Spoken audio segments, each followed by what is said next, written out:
أقبل معاذيرا من آتاك معتذرا أبر عندك فيما قال أو فجرا فقد أطاعك من يرضيك ظاهر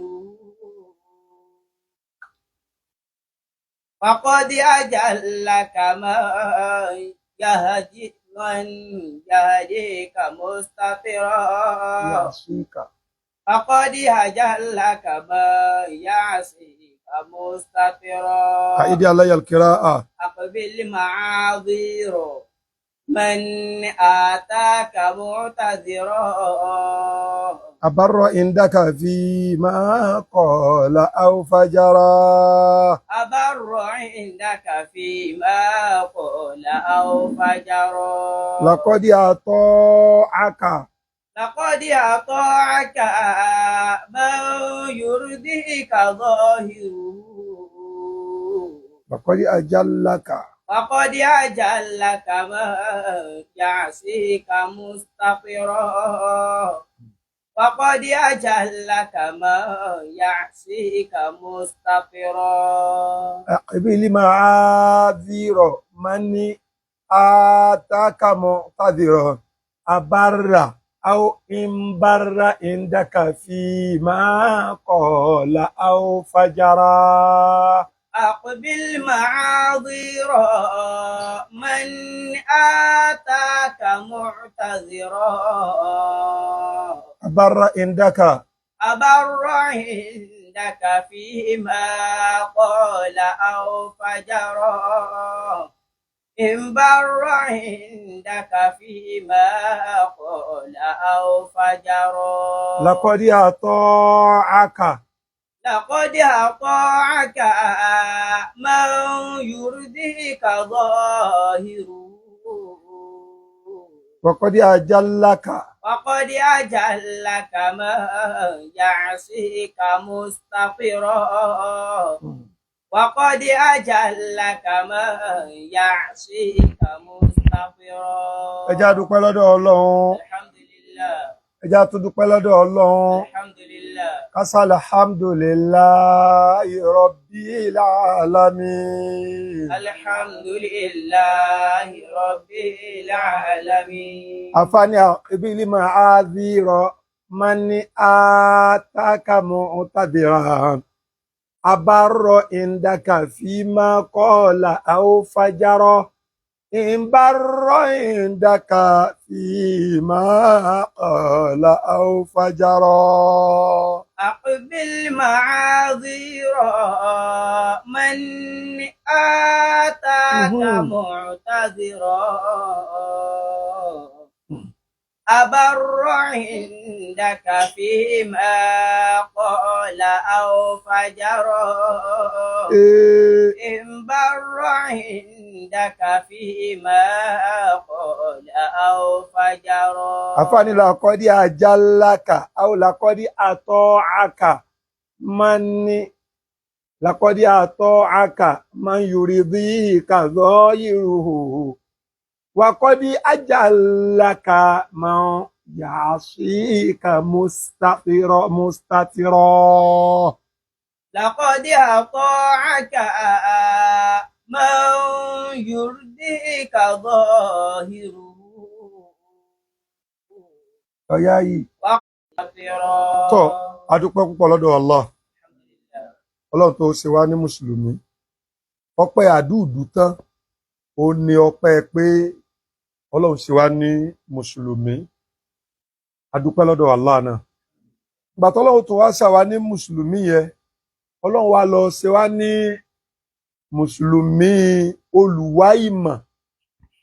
olùwá ìmọ̀ nínú ẹni tó tóbi jù nínú tí Allah dá èèyàn ni. èèyàn lọ́lọ́run fún ní ọlá àti iyì àti àpọ́nlé jù. ní ló fi jẹ́ pé gbogbo nǹkan yòókù tí Allah dá èyí tọ́mọ èèyàn ọba lọ́wọ́ sọ̀rọ̀ rẹ̀ kò lè níyì. nígbà Ọlọ́run fẹ́ fún àwọn màláíkà níyì lọ́wọ́ aṣọ wọn dẹ̀ ti rán sí àwọn ànábì ọlọ́run tó jẹ́ pé èèyàn ni wọ́n gbọ́sẹ́ àwọn màláíkà ọlọ́run nígbà ọlọ́run fẹ́ parí iyì fún wọn èèyàn ni rán wọn sí gbọ́sẹ́ ìbẹ́pẹ tọ́lọ́run bá parí iyì sí ara rẹ̀ òun lọ́mọ ànábì ádámà á ká wálé á bẹ́ á jẹ́ á fè tábì sá. نظيرا أو فجرا. ẹni bí góòlù ṣe dáa tó ní mọ́lá Ibrahim gold wọ́n máa ń rí ìgbà yóò wá dowó iyebíye wọ́n á mọ̀ pé gold yìí Dubai mo ti lọ rà á Amẹ́ríkà mo ti rà á torí ipò mànẹ́bí ádámà lọ́wọ́ sọ̀rọ̀ rẹ̀ ó sì dáa ẹ̀rọ epo petrol tó mànẹ́bí ádámà ò bá lọ́wọ́ sọ̀rọ̀ rẹ̀ yóò kẹwàá nù lẹ́ńbí tí wọ́n ti ń wà náà nì ṣùgbọ́n èyí tá a lọ́wọ́ sọ̀rọ̀ rẹ̀ ó bá ṣe lọ tó lé epo wọ́n fẹ́ ra petrol ní ìntàfẹ́ fàyọ̀ ń bẹ̀ ni pé ọlọ́mọ pàtàkì ọmọ ànábì ádámà o nínú gbogbo ẹ̀dá tọ́lọ́run dá ọlọ́run pàtàkì wa àdúpẹ́ lọ́dọ̀ Allah náà ẹni tọ́lọ́run wá pàtàkì jù nínú àwọn èèyàn òun wá ní mùsùlùmí gbọ́ ọlọ́run pàtàkì mùsùlùmí pọ̀ nínú gbogbo ẹ̀dá tọ́lọ́run dá ọlọ́run pàtàkì kéèyàn jẹ́ mùsùlùmí ní ló fi jẹ́ wípé ìsìláàmù èèyàn ò gbọ́dọ̀ jẹ́ kí ayan ọyàn èèyàn gbọ́dọ̀ jẹ́ kéèrà ọ̀rà ẹ̀wọ̀n túmọ̀ ẹ̀ ìtumọ̀ ẹ̀ ni pé ó gbọ́dọ̀ fi ṣeré ayan ò gbọ́dọ̀ yan ìsìláàmù rẹ èèrà ò gbọ́dọ̀ rà á ìsìláàmù rẹ kìí ṣe ń tọ́ gbọ́dọ̀ gbé kalẹ̀ báyìí kọ́ ọ máa fi ṣàwẹ́wà ní ló fi jẹ́ pé ìsìláàmù bá wa pákéjì pé ẹ má bu bàbá òun bàbá wọ́n má bu bàbá tí yín náà ẹ má bu ẹ̀sìn ẹlẹ́sìn táwọn kan bá ń sìn wọ́n má bu ẹ̀sìn tí yín náà ló fi jẹ́ pé mùsùlùmí ni mùsùlùmí ó máa pè ẹja lọ kírun ẹ wá soríire ẹ wá wọkọ̀ ọ̀la gbọ́sẹ́ àwọn mùsùlùmí wa tí wọ́n bá ń pe àwọn kèfèrí pé wọ́n wá ṣe Islam ẹwà Islam ni wọ́n máa fi hàn wọ́n tàbí kí wọ́n máa fi ìjọkan ṣoṣo Ọlọ́run ọba hàn wọ́n nínú tí ẹ gbé lọ́wọ́ ṣùgbọ́n tí wọ́n dá mọ̀ pé ìjọkan ṣoṣo Ọlọ́run ọba nìkan yẹn ń tọ́ka sí gbọ́sẹ́ ẹni tọ́lọ́ wá pàtàkì jù ní àwa mùsùlùmí àwọn onímọ̀ ni ẹsẹ̀ alhamdulillah àwọn onímọ̀ àwọn àfáà àwa ọmọ kéwú àwọn àfáà tí wọ́n dúró tán tó yẹ pé tí wọ́n bá lọ ṣe tí ọ̀dà mistake ni ó yà jẹ́ tàbí àìmọ̀ ọlọ́run a dúpẹ́ lọ́dọ̀ rẹ̀ kílẹ̀ rí wa lórí pé àwọn àfáà ni wọ́n wà ń pò tó ga jù ọlọ́run bá sọ́nù Qur'an ọlọ́run ni innama yakhsha Allaha min ibadihil ulama'u tí rí báyìí ayé àkọ́kọ́ nù ẹlẹ́ẹ̀kejì ọlọ́run ní yarfa'illahu alladhina amanu minkum walladhina utul gbọ́ ọlọ́run ní yarfa'illahu alladhina amanu minkum ọlọ́run ní ẹ fọkànbalẹ̀ gbogbo ẹni tó bá mọ ọlọ́run lọ́lọ́run tó gba ànábì ní òjíṣẹ́ ọlọ́run tó gbà pé iná ń bẹ tí wàá ń ṣọ́ra fún iná tó gbà pé àlìjánà ń bẹ tó wá ń wá àlìjánà yẹn ọlọ́run ní ìkànnù tó ń ṣe fún ni pé yarfa'illahu alladhina amanu minkum gbogbo àwọn tí ẹ bá nígbàgbọ́ tán yányán nínú ọlọ́run láàrin yín ọlọ́run ó gbé wọn ga ọlọ́run wa ni walladhina utul ilma sẹ́rẹ́ àwọn tí ẹ bá wá jẹ́ onímọ̀ táwọn ọlọ́run fún nímọ̀ àwọn ọmọ akéwú òdodo àwọn onímọ̀ òdodo ọlọ́run ní tiẹ̀ ní ọ̀wà ga jù dárọ̀ jáàtìn ààyè táwọn wà yóò ga jù tẹgbẹ́ wọn lọ àbí òye so ọlọ́run dákun abẹ́ ọ ó wá ṣe wá ní akẹ́kọ̀ọ́ ìmọ̀ à ń wá ìmọ̀ láti lè máa bá a fi ṣẹ̀sìn wa ọlọ́run a dúpẹ́ fún ẹ o bá a ṣàlékún oore wa o tọ́ ẹ̀yin èèyàn wa káàkiri àgbáláyé tó bá ń wí àkìbílì máa bí rọ̀ yẹn. أقبل معاذير Eh, من آتاك معتذرا abárọ̀ ìndàkà أبر عندك فيما قال أو فجرا إن بر عندك فيما قال أو فجرا wọ́n á pè lákọ́dí àtọ́ àkà لقد أطاعك من يرضيك ظاهره وقد أجلك ما يعصيك مستطرا وقد أجلك ما يعصيك مستطرا. adúpẹ́ lọ́dọ̀ Allah ẹ̀yin ọmọ ìyá wa káàkiri àgbáńlá ayé ẹ rí i pé ọ̀rọ̀ ẹ̀sìn wa tó ń lọ a máa ní still on the matter torí pé gbogbo ìgbà tí iná ọ̀bá tí ìtàn láṣọ ẹ̀jẹ̀ kì í tán lè kanná ẹ gbọ́ tí iná ọ̀bá tí ìtàn ní aṣọ ẹ̀jẹ̀ ò lè tán lè kanná. Lánàá Mr. Jamiu Adégúnwà gbogbo ẹ̀yin tí ẹ ń send message sí mi yẹn ẹ ń sọ pé ẹ Mudiru ó ti dá bá náà ẹ filẹ̀ bá náà ṣàǹjàdì ẹ̀yin èèyàn ẹ já mọ́ try láti wà sincere. We are not quarreling, we are not fighting. A month ago, 2-3 months ago, tí mi ò gbọ́ nǹkan kan tó tako òdodo tí mo gbé lọ́wọ́ tí ṣe ẹ̀sìn Islam, tí mi ò gbọ́ aburú kankan látẹnu Mr. Jamiu Adégúnwà sí ẹni tó jẹ́ pé òun ni infallible being lọ́dọ̀ tèmi. Tí ò bá rí bẹ́ẹ̀ lọ́dọ̀ ti yín, tànàbí ò bá jẹ́ infallible being lọ́dọ̀ ti yín nìyẹn. And I am entitled to my opinion by the virtue of everything. By the virtue of my age, I am entitled to my opinion. By the virtue of my knowledge, I am entitled to my opinion. A month ago, 2, 3, 4, 5, 6 months ago, tí mi ò gbọ́ aburú sí ẹ̀sìn mi, tí mi ò gbọ́ aburú sí ọ̀gá mi tí ṣe Ànábì wa sallallahu alaihi wasallam látọ̀dọ̀ Mr. Jamiu Adégúnwà, mi ò dákọ̀ ẹ̀ náà. Mi ò dẹ̀ ṣe program kankan concerning him. Nísìn báyìí, ó wá ń ṣe personality rẹ̀ ni mò ń treat.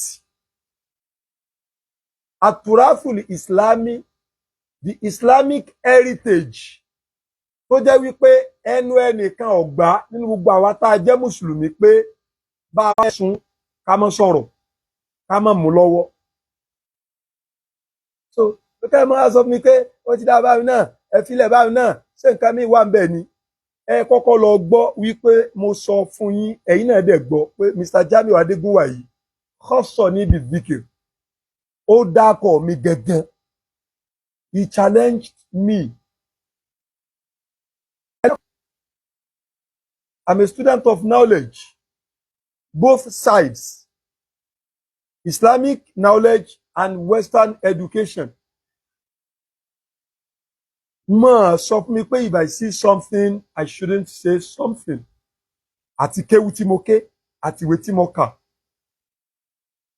Kéwú mi àti ìwé mi, ó jẹ́ kí n gbọ́ yé pé silence means consent. Anytime that something negative is said to you, anything that something negative is said to your religion, and you keep quiet, that means you have consented. You have consented. And nínú òfin wọ́n ní no injury is sustained if someone has given a consent.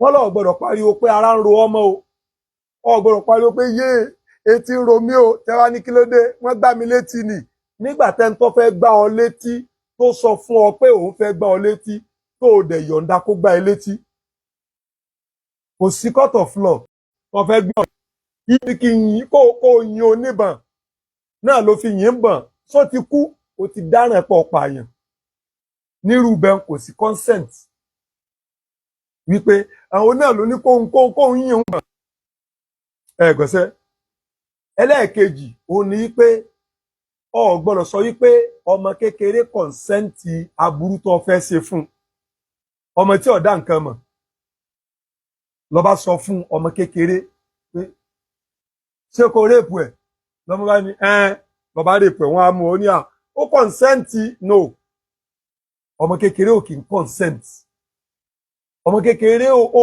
gbọ́dọ̀ gbàyọ̀ǹda lọ́dọ̀ ọmọ kékeré tí ò dá nǹkan mọ̀ wọ́n fẹ́ faburú ṣe wọ́n wá ní òun náà ló ní í ṣe kò sí consent ńbẹ̀. ẹlẹ́ẹ̀kẹta kò sí consent lọ́dọ̀ imbecile ẹni tó jẹ́ pé dẹ̀dẹ̀rìn ni ó wá take advantage ẹ̀ ní bá mú ọ pé ọba ṣàṣepọ̀ ló bá ní òun náà ló ní wá ṣe no tó bá ti yọwọ́ gbogbo yẹn kú silence means consent tó bá ti lè dákẹ́ lórí in tí wọ́n fi lọ ọ́ àbí wọ́n fi lọ ọmọlúàbí rẹ àbí wọ́n fi lọ ẹ̀sìn rẹ ó gbà bẹ́ẹ̀ nìyẹn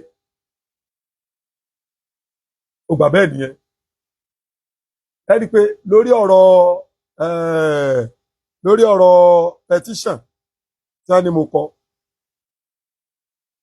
gbogbo in tí wọ́n fi ń drag mi tó jẹ́ èébú mi ò sọ̀rọ̀ because èébú nìyẹn but mo kọ petition ń ṣe nǹkan tí òfin sọ pé kéèyàn má kọ tó bá tí necessity bá compel if the need be ìyẹn lè kọ petition but èèyàn ò gbọ́dọ̀ torí pé òun le àbóhun láyà àbóhun lẹ́nu in tí ò ṣe wọ́n wá sọ pé ó ṣe wọ́n wá gbà pé òun ṣe torí ẹ̀ mo sọ pé wàláhì ni mo tún sọ yìí mo fi Ọlọ́run ọba tó lẹ̀mí mi mo fi búra in competition nípa ẹnì kankan in competition pa mùsùlùmí kankan in competition pa kírísítẹ́nì kankan in competition pa pásítọ̀ kankan in competition pa àfáà kankan ẹni tó ṣe tí ò dáa sí mi tó yẹ kí n competition mọ mi ò competition mọ ẹni tí contract jọ dà wá pọ̀ tá a dẹ̀ jọ reach consensus tó dẹ̀ breach contract tó dẹ̀ jẹ́ wípé tí mo bá competition mọ́ life is at stake life tí mo mean ni wípé ọ̀nà àtijọ́ àti imú rẹ̀ yóò mẹ́hẹ̀ ó dẹ̀ yàn mí jẹ the competition against it kí wá ni mo fẹ́ wá débi kí competition ṣe ń tọ́ yẹ pé ìgbésí ayé rẹ̀ ò kàn mí kankan ìgbésí ayé mi ò kàn kankan àmàrà wa rí mi ò dá sí nǹkan kan pa ìgbésí ayé ẹ̀ òun náà ò dá sí nǹkan kan pa ìgbésí ayé mi. ìwà lè torí pé mo kọ́ náà nígbà mi ò kọ́ tó bá jẹ́ mo kọ́ màá sọ pé mo dúró tì í mo kọ́ àìtó eyín ká lèèyàn ó máa dọwọ́ bò téèyàn bá tó eyín ká èèyàn ò ní sẹ́yìn máa dọwọ́ bò bí wọ́n bá ti sọ̀rọ̀ báyìí yóò tún rẹ́rìn tí wọ́n rí i pé eyín rẹ̀ ká tó bá ti mọ̀ pé eyín tó káhun ó tún jẹ́ ọ̀ṣọ́ fóun but èèyàn ò gbọ́dọ̀ máa fi pé òun le àbó òun kí lẹ fẹ́ ṣe kó wá sọ ohun tí ò ṣe kó wá dákẹ́ ó ní mo fi clear yẹn pé mi ò competition kankan wallahi mo fọlọ́n búra ìyẹn bẹ́ẹ̀. now ní ti Mr. Jamiu Adégúnwà ṣe nípa ànábì wa sallallahu alaihi wasallam nípa ẹ̀sìn wa iṣẹ́ táwa gbà táwa jókòó tì láti ìbẹ̀rẹ̀ ayé wa òun náà ní iṣẹ́ kéwì iṣẹ́ kéwì yìí ó wá jẹ́ irinṣẹ́ fún ẹ̀sìn Islam torí ẹ̀rọ fi ń pè wá Islamic scholar so scholar làwọn lawyers náà scholar làwọn philosophers náà scholars ní gbogbo ọ̀nà téèyàn bá tọ̀ tó ń rin ọ̀nà ẹ̀kọ́ tó sì gba ọ̀káre lọ́dọ̀ àwọn tí wọ́n jẹ́ ọ̀gá fún un nígbà wọn bá fẹ́ sọ tiwa wọ́n wà ní Islamic scholar ok ẹni tó bá wá lọ ṣe ìmọ̀ òfin law tó wá ní activism area of law lòun fẹ́ lọ òun fẹ́ jẹ́ activist human rights activist ajàjàgbara kò nídìí kó ẹsẹ̀ pé ajàjàgbara kó tó lọ jìjàgbara fáwọn èèyàn tó bá ti jẹ́ pé iṣẹ́ tó yàn láàyò nìyẹn so gbogbo àfáà tó bá jó lóríire ajìjàgbara ló gbọ́dọ̀ jẹ́ fún ẹ̀sìn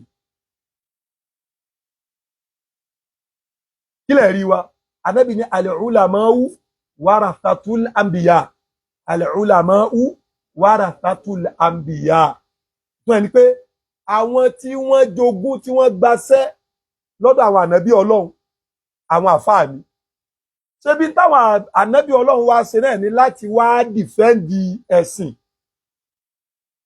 so ìgbà tó wá jẹ́ pé àwọn rẹ̀ la gbaṣẹ́ fún wọn náà máa dìfẹ́ǹdì ẹ̀sìn yẹn náà ni so ìyẹn ló jẹ́ kí anna roma Mr. Jamiu Adégúnwà lọ́rùn ọ̀nà wọ̀ papọ̀ bíbélì ní fi ń ṣe ìpèpè tiẹ̀ Kùránì àti hadithi ó ní èmi ń lò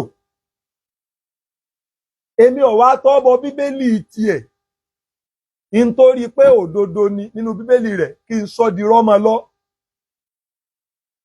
kó lòun ó sì wá tọ́bọ nú Kùránì tèmi tí ó wàá sọ òdodo tí ó máa pè nírọ́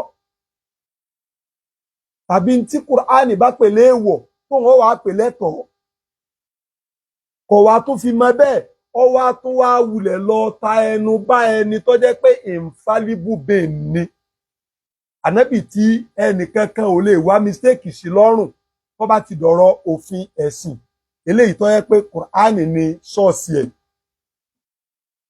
ẹ̀ gbọ́sẹ́ now ó wá di lánàá mo busy gan mo wà ní library wallahi mo wà library wọ́n wá sẹ́ndì retraction Mr. Jamiu Adégúnwà tó ṣe wọ́n sẹ́ndì ẹ̀ sí mi ìyẹn ni tàọ́jú wù pé ó swallow in tí ó sọ ó kò jẹ mi wá wò torí pé mo wà library mo busy ẹni tó sẹ́ndì ẹ̀ wá rí pé mi ìwò ó wá pè mí direct call ó wá ní Mr. Jamiu Adégúnwà mọ̀ ti retract ọ̀rọ̀ rẹ̀ tó sọ sànẹ́bì kí lọ̀rọ̀ tó sọ sànẹ́bì ó ní àwọn àyà kan bẹ́nu Kùránì sànẹ́bì gan ò mọ̀ túmọ̀ rẹ̀ táwọn sàbí ò mọ̀ túmọ̀ rẹ̀ táwọn ọmọ mẹ́rẹ̀ẹ̀rin ò mọ̀ túmọ̀ rẹ̀ ó lóhun àtàwọn èèyàn àwọn mọ̀ túmọ̀ ẹ̀ a sọ fún pé kò rí bẹ́ẹ̀ ló bá tún dúró lórí ẹ̀ pé kẹ́ni ọ̀dà ọba fẹ́ máa mẹ́rìí wá ọ̀dà ṣé ànábì gbọ́yé nu Kùránì bọ́mọ ṣe lè ṣe pẹ̀lú àwọn òbí ẹ̀ lábá tún kó àyà jáde kan ò sọ pé ká tọ́jú òbí láyé tó ń tànábì mú wá nínú òfin Kùránì a ṣàlàyé ọ̀rọ̀ yẹn nínú tí òye Mr. Jamiu Adégúnwà ní wípé ìwé òfin tá ń lò gan ọmọ tí wọn ò tí ì bí ní 1999 tí wọ́n ṣe constitution bá múwèé constitution yẹn 1999 sísìn ọdún mélòó ni ẹ calculate fún mi 1999 sísìn 25 years àbí tẹ́ ẹ bá lọ faculty of law ní gbogbo universities ẹ rọ ọmọ 18 years ọmọ 18 years ní faculty of law ẹ rọ ọmọ 20 years which means pé wọ́n ti kọ ìwé òfin yìí fún ó tó bí àbí tírú ọmọ bẹ́ẹ̀ bá di lọ́yà tó bá lè gbá ìwé òfin mú tàbó di adájọ́ George tó bá ń lo constitution Nàìjíríà tó fi ń dájọ́ tó bá fi wá lè lọ wà ní the apex level ìyẹn bíi Supreme Court tàbí Court of Appeal tó bá fi lè wà ní Court of Appeal tó wá dájọ́ kan ní Court of Appeal pẹ̀lú ìwé òfin tí wọ́n ti kọ wọ́n tó bí òun wọ́n kọ ìwé òfin yìí wọ́n amend ẹ̀ ní 1999 Constitution 1973 òun náà ni wọ́n tún kọ wọ́n kà amend ẹ̀ la fi máa sọ pé as amended ní 1999 ọmọ tí wọn wà tí ìbí 1999 tí wọ́n fi kọ̀wé òfin yìí 20 what years dísìn 25 years tírú ọmọ bẹ́ẹ̀ tó bá ti lè wà ní apex court tó di adájọ́ ẹjọ́ tó bá dá ní Court of Appeal tí wọ́n bá gbérú ẹjọ́ yẹn gangan lọ sí High Court tá a bá lè rí kanú àwọn lọ́ọ̀yà tó bá lè lọ mú judicial precedent ìtumọ̀ rẹ̀ ni pé irú ẹjọ́ yẹn tí wọ́n ti dá ní Appeal Court tó bá lè lọ mú court case yẹn wá irú ẹ̀ gangan tó bá mú wá sí High Court tí jọ́ọ̀jì High Court tó bá lè sọ pé òun ọ̀fẹ́ ẹjọ́ yẹn ò correct ó ti dáràn nǹkan kan tá à ń pè ní judicial rascality ẹ máa gbọ́ ẹ̀yin èèyàn kì í ṣe gbogbo èèyàn mo ní kó máa gbọ́rọ̀ mi náà. If you are tired of listening to me, please go. I am not a farm freak person. I am trying to establish the truth as my knowledge can carry me. As a solicitor for this religion, as a proprietor, as a director of an Arabic and Islamic school. I am not saying, have you ever hear me saying, ẹ máa bá ń tẹ love, ẹ máa bá ń tẹ share, ẹ máa bá ń tẹ like, ẹ máa bá ń share rẹ̀ káàkiri. Have you ever heard me saying so? No. I will never say it. Èmi ò ń ṣe fan freak. Èmi ò ready láti monetize page. Mi ò ń ṣe blogger. Mi ò ń ṣe ẹwà wèrò ẹ̀rẹ́rò bó ṣe pọ̀ tó. No, I don't need it. I want to be rewarded. Mo mọ̀ pé in tó bá ṣojú mi tí mo wà ń bẹ̀ tọ́lọ́run fún mi ní kápá àti lè sọ sí tí mi ò bá sọ sí Ọlọ́run máa bi mí léèrè. I am trying to exonerate myself kúrò níbi ìyà Allah. I am never claiming to be a saint. I am never claiming to be an angel. What I'm saying only pé we should know the fact and establish it. We should stand against any fallacious statement or blasphemous utterance against our religion and against our Prophet Muhammad sallallahu alaihi wasallam, the only infallible being in Islam. Ọmọ tí wá bí tí wọ́n ti kọ constitution yìí fún wọn tó bí tọ́lọ́run wá ṣeun tó wá kẹ́kọ̀ọ́ òfin tó wá di adájọ́ tó bá ti lè wà ní Appeal Court of Appeal ẹjọ́ tó bá dá ẹjọ́ kan tí wọ́n wá gbérú ẹjọ́ òun náà wá sí kóòtù tó kéré sí kóòtù tiẹ̀ ìyẹn High Court ó kéré sí Court of Appeal tí wọ́n bá wá gbérú ẹjọ́ òun wá bá wá rí lọ́ọ̀yà tó current tó mọ̀ ń pa àwọn court cases tó bá wá rí pé irú kéèsì tí ń bẹ wájú my lord yìí iná ni wọ́n ti dá ní Court of Appeal kò ní di wàhálà kankan ju kó kàn mú ọ̀rọ̀ yẹn wá kó sì ní my lord according to ẹjọ́ báyìí wọ́n sì dá ní Court of Appeal ẹjọ́ yẹn dẹ̀ ní similar ingredients similar elements pẹ̀lú ẹjọ́ tí mẹ́wájú yín olúwa mi. So ọ̀rọ̀ nu kò tó bẹ́ẹ̀ jọ́ọ̀jì high court kò tó bẹ́ẹ̀ kó sọ wípé ẹjọ́ tí jọ́ọ̀jì court of appeal dá ó rọ́bìṣì ẹ̀ pé jọ́ọ̀jì yẹn àwọn kankan bẹ́ẹ̀ nù ìwé òfin tí ò yé tó bá ti lè sọ bẹ́ẹ̀ ó ti fọ́ọ̀lù sí ní tàǹpẹ̀ ní judicial rascality. ó fẹ́ kẹ́ ẹ mọ gravity in tó ń ṣẹlẹ̀ yìí ni o.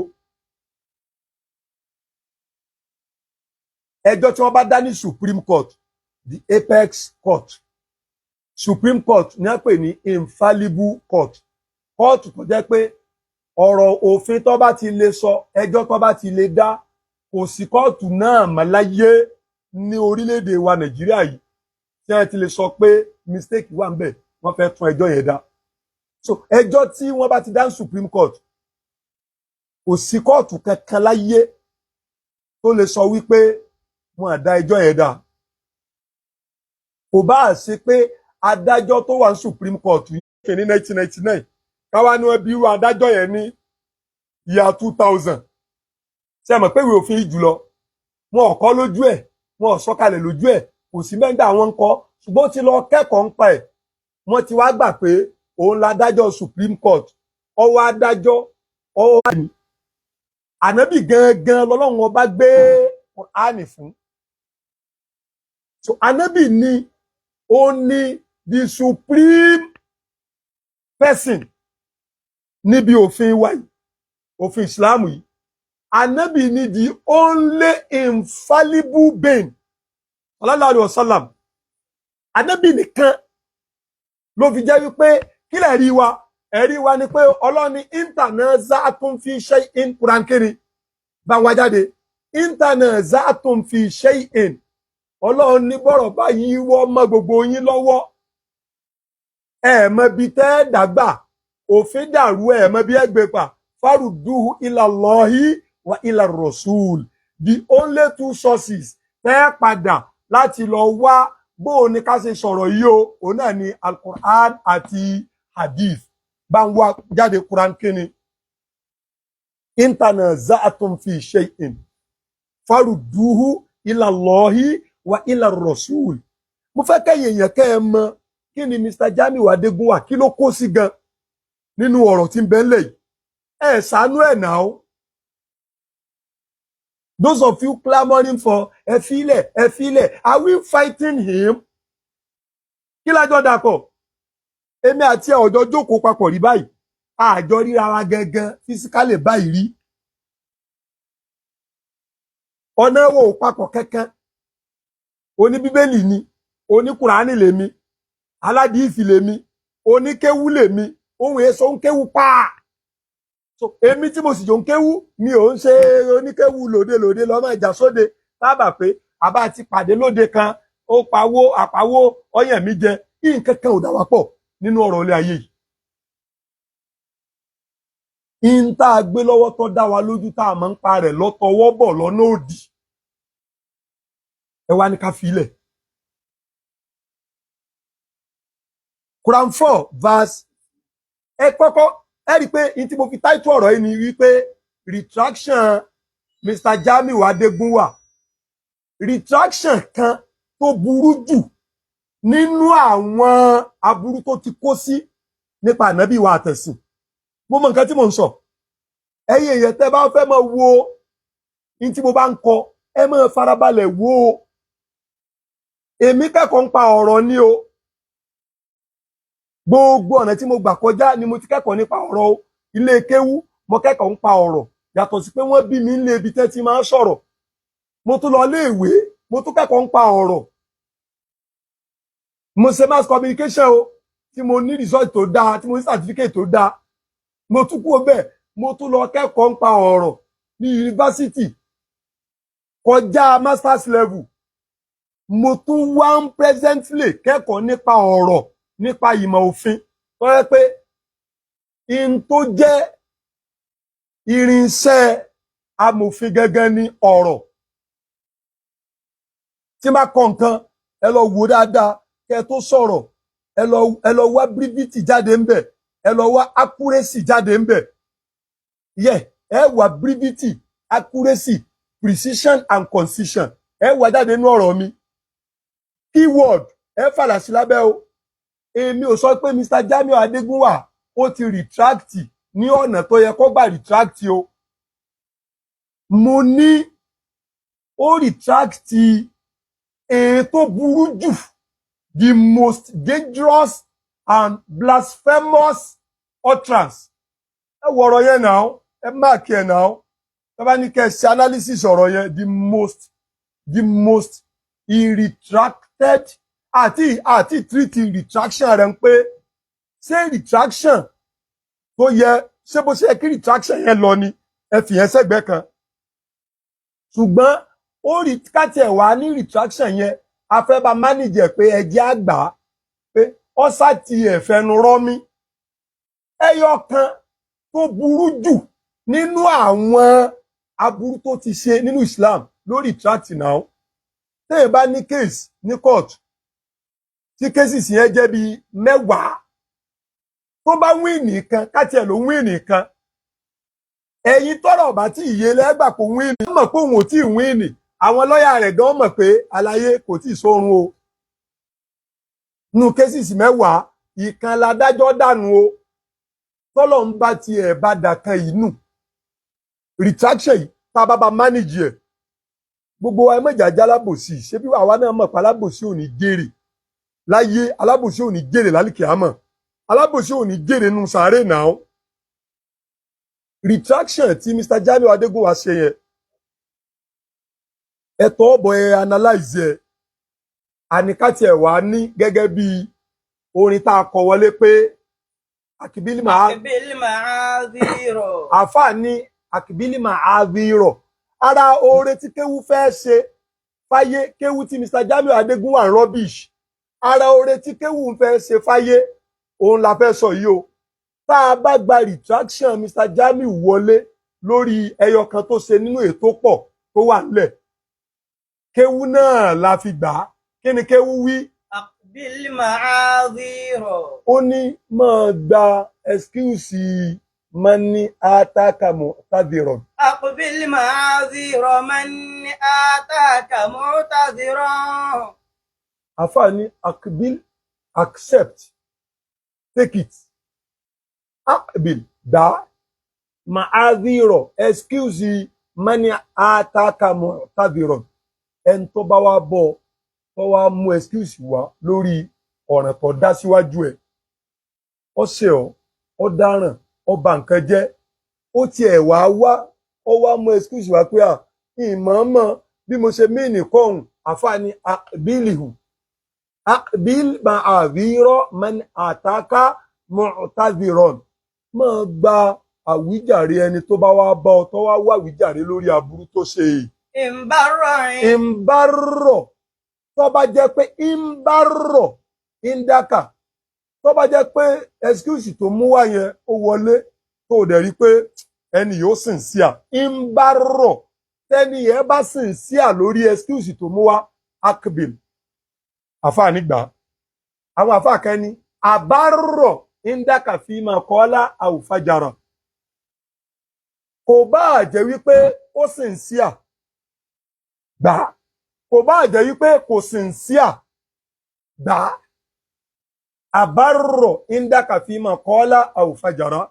Tó bá sincere lórí excuse tó mú wá yẹn, àfáà ní gbà. Tí ò bá tó sincere náà sọ́jà ti mọ excuse wá ní tí mo mean nìkan yẹn, àfáà ní gbà. Àfáà ní làkọ́dí àtọ́ àkà, ó ti ṣe ń tó yẹ kó ṣe sí ọ, ó ti mọ̀ ọ́ léèyàn. Ẹni tó wá sàkẹ̀kẹ̀ mọ́ pé wọ́n lẹ́ni mo bú yín, wọ́n lẹ́ni mo bú ànábì yín, ìmí ni ẹ̀bẹ́ zọ́ọ̀hìrù physical appearance ẹ̀ ó fi wá tender apology. Ṣùgbọ́n deep down himself òun náà mọ̀ pé mo ti wí tẹ́ ní wí o. Àfáà ní mọ̀ wọ́rí ti ẹ̀. Ẹ wo bí tí kéwú ń ti èèyàn lọ. Am I communicating? A jẹ́ pé this retraction from Mr. Jamiu Adégúnwà a lè sọ pé it's okay. Ó ti ní tó mí nìkan yẹn. Ó ti fẹnu ara rẹ̀ sọ pé nínú Kùránì o. Ó ti fẹnu ara rẹ̀ sọ padà. Alhamdulillah. Àfáà wa ní bílí màá zírọ̀.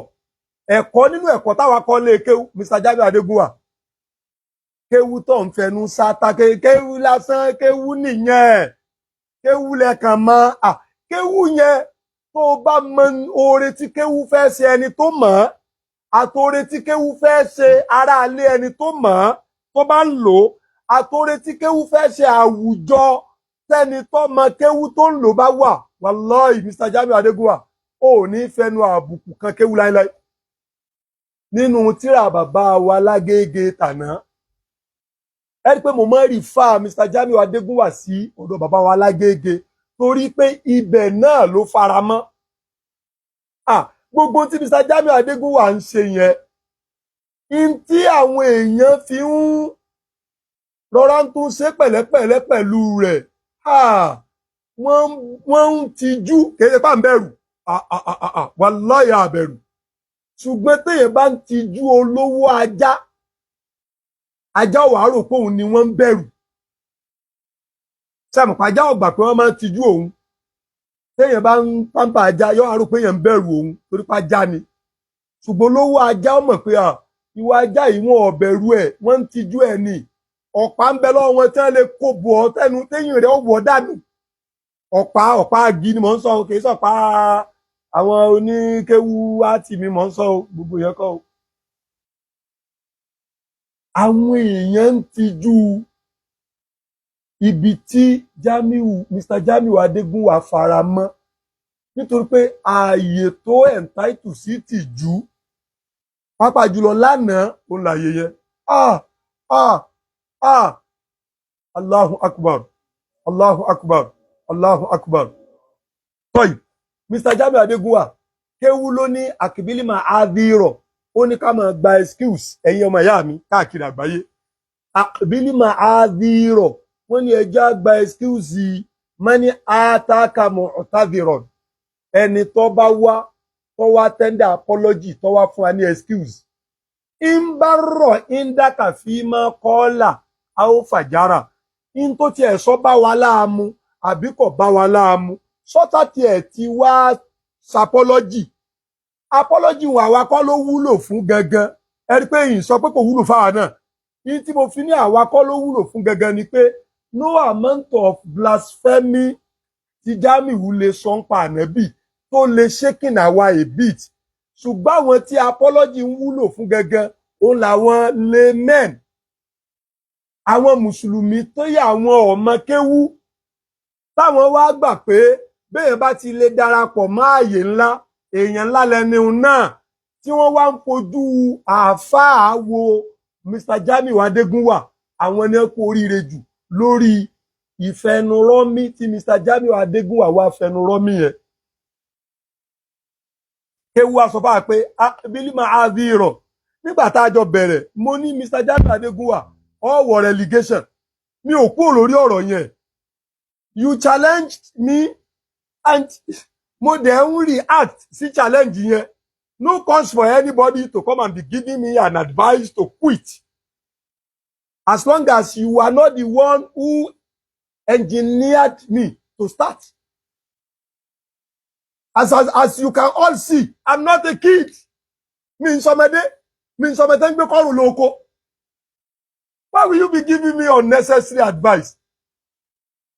Advice tẹ́yìn tí ọ̀rọ̀ òye yẹn mú wá ìyẹn ni wọ́n ń pè ní offer to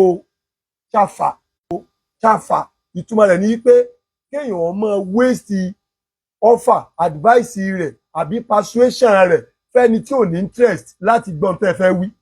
I am not interested in listening to any one of you saying I should stop after he has challenged me publicly.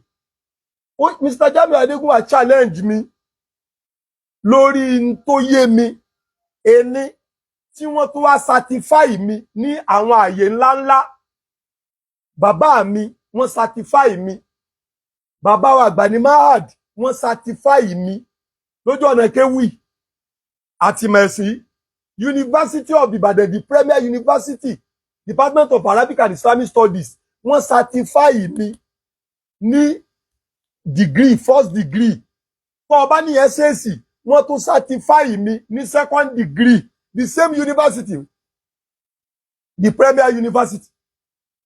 So, I'm a scholar, I'm an authority. Kẹ́nìkan wá challenge mi lórí tí mo wá gbé lọ́wọ́ yẹn, telling me I should quit. Ó dàbí ẹ pé you are making an offer to Chafa.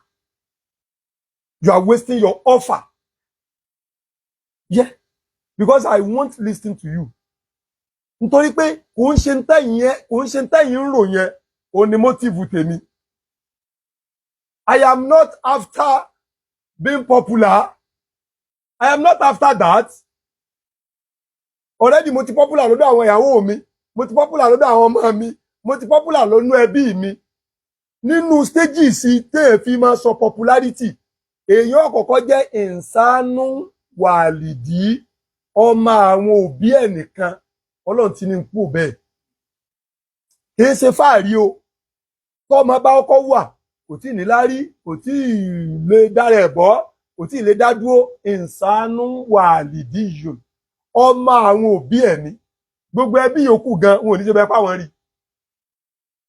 Téèyàn bá bẹ̀rẹ̀ tó ń ṣègbìyànjú tó bá ti kó ń bẹ̀rùn, yóò di ìsánú nẹ̀sàbí, ọmọ ẹbí. Ó ti bóyá ó gbé first in school, ó gbé first in ilé kéwú, ó ní best in physics, best in arud. Wọ́n wá ń pé ọmọ gidi ni o, ọmọ gidi ni o.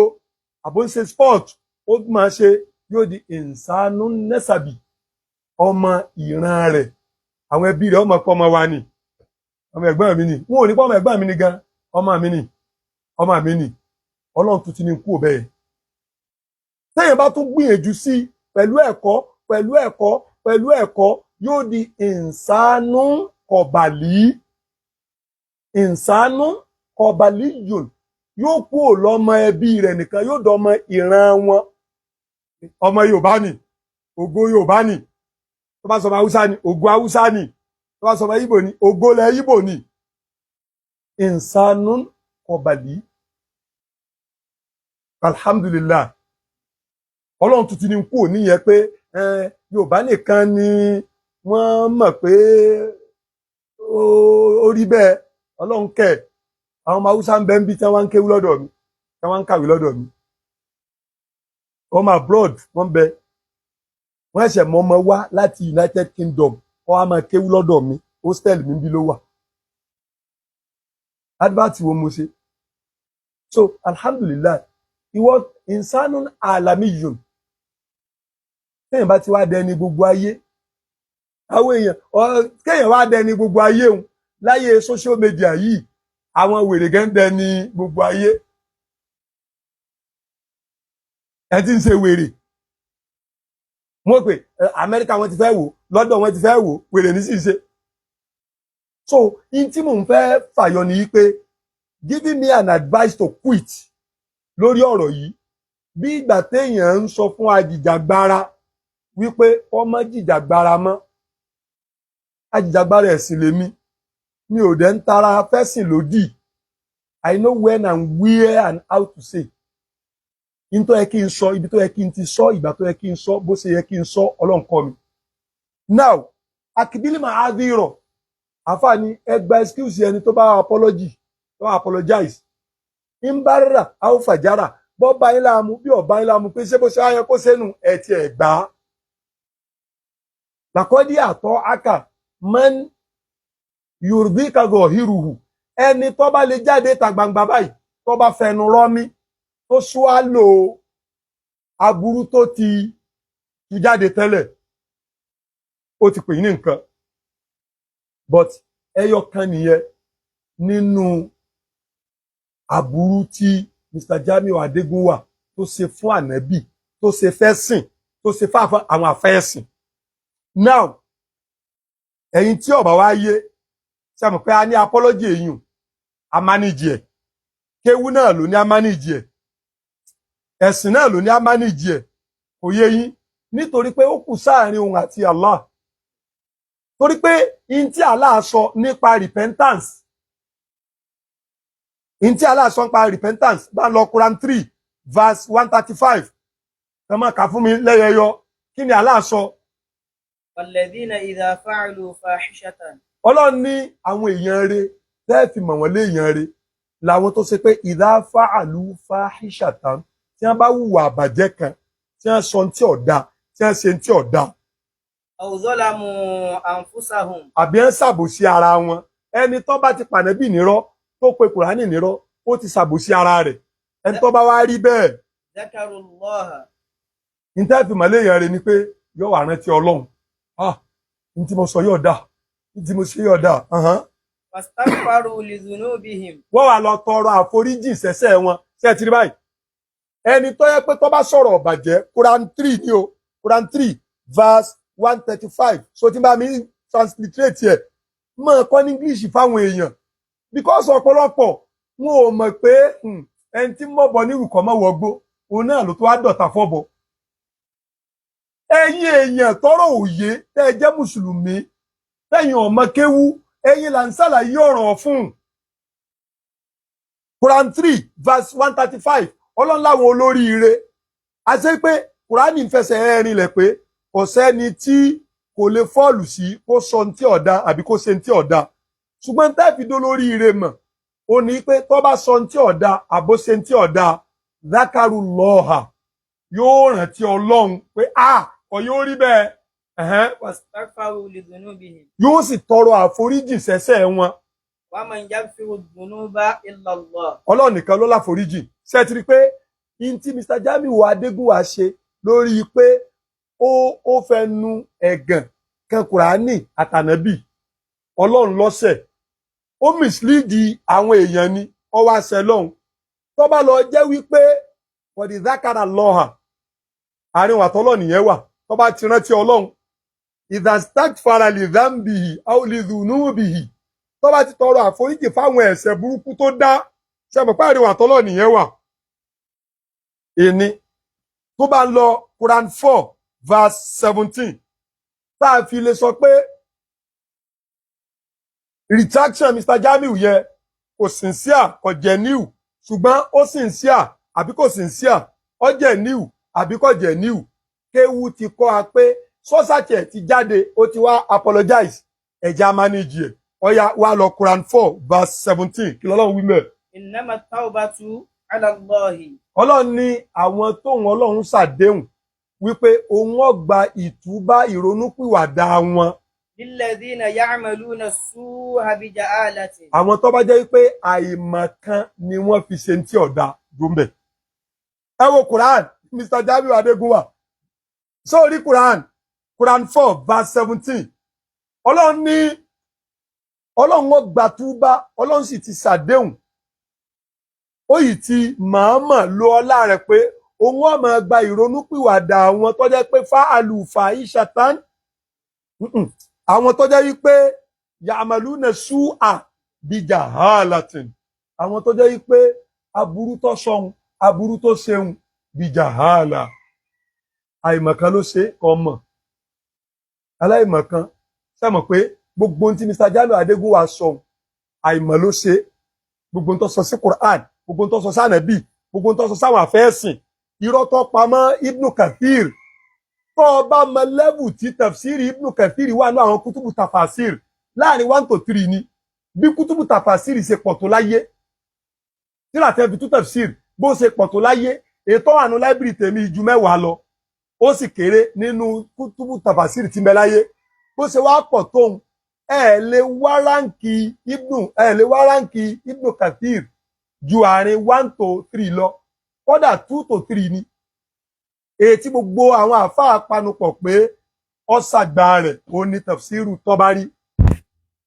Tabari torí pé tafsiru Qur'an bil Qur'an ni tafsiru Qur'an bil Qur'an ó ní tafsir tí àwọn àfáà rèétì ní ara àwọn tafsiri tó wà ní first class ìsọpọ̀ òun nìkan o ara àwọn tafsiri tó wà ní first class ó ní Tabari wà tẹ́ bá wá fẹ́ máa ránkì tafsiru Ibn Kathir yìí ara àwọn tafsiri tó wà ní second class ni ó ní Mr. Jamiu Adégúnwà wá ń parọ́ ọmọ wípé ó pe Jésù lọ́lọ́run.